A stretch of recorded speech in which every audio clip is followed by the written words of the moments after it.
Hi అండి. ఇది వచ్చేసి కూనూరు అండి. ఇది ఐలోనికి 5-6 కిలోమీటర్స్ ఉంటుంది అంతే. ఇంకా మేమైతే ఎవ్రీ ఇయర్ ఐలోన్ అంటే ఇంటి దగ్గర బోనం చేస్తాము ఐలోన్లో. మళ్ళీ ఎట్ ఏ టైం మళ్ళీ అదే రోజు ఇక్కడికి కూనూరుకి వచ్చి ఇంకా ఉప్పలమ్మకి శారీ ఇట్లా పెట్టడం, ఇక్కడ సుబ్రహ్మణ్య స్వామి దర్శనం చేసుకుని వెళ్తామన్నమాట. ఇది వచ్చేసి మా హస్బెండ్ వాళ్ళ తాతగారు అంటే ముగ్గురు అన్నదమ్ములు కలిసి కట్టించారనమాట. మా హస్బెండ్ వాళ్ళ తాతయ్య వాళ్ళు. ఇంకా వాళ్ళ పిల్లలు ఇప్పుడు మొత్తం చూసుకుంటున్నారు. అంటే మా మావయ్య వాళ్ళు ఇట్లంతా. ఇక్కడ అదే సుబ్రహ్మణ్య స్వామి మంచిగా వెండి తోటి చేసి ఉంటాడండి. చాలా పవర్ఫుల్ కూడా.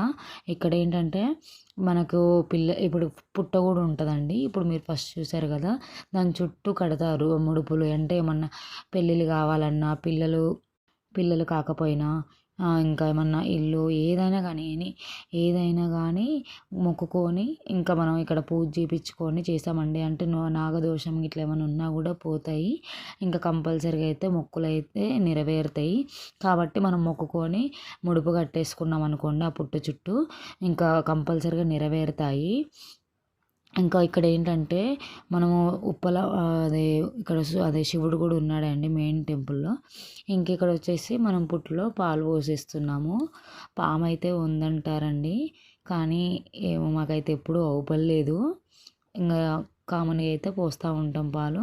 ఇంకా మనం ఈ పుట్టకు కూడా పసుపు కుంకుమ వేసేసి పాలు పోసి దీపం ముట్టించేసుకొని ఇంకా మనం ఉప్పలమ్మ దగ్గరికి వచ్చాము.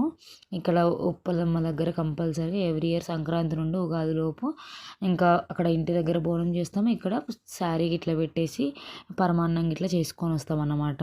ఇంటి దగ్గరనే పరమాన్నం చేసుకొని వస్తాము. రావి చెట్టు కింద సుబ్రహ్మణ్య స్వామి ఉంటాడు. ఇంకా అదే అదే ఉప్పలమ్మకి మంచిగా పసుపు కుంకుమ వేసి దీపాలు ముట్టించి అన్నీ చేసేసాము. ఇంకా చెట్టు కింద కూడా చిన్న శివుడు ఉంటాడు. ఇంకా అన్నిటికీ మంచిగా పసుపు కుంకుమలు వేసి దీపాలు ముట్టించి అన్నీ చేసేసుకున్నాము. ఇంకా ఉప్పలమ్మకు శారీ పెట్టేసి మనం తెచ్చిన నైవేద్యం పెట్టేసి ఇంకా కొబ్బరికాయ కొట్టడం. మా వాడైతే నేను కొడతా అని వాడే కొట్టేశాడు కొబ్బరికాయ. మేమైతే హైదరాబాద్ నుండి పులిహోర చేసుకుని వచ్చాము. ఇంకో బోనాలలో తిని వచ్చి పరమాన్నము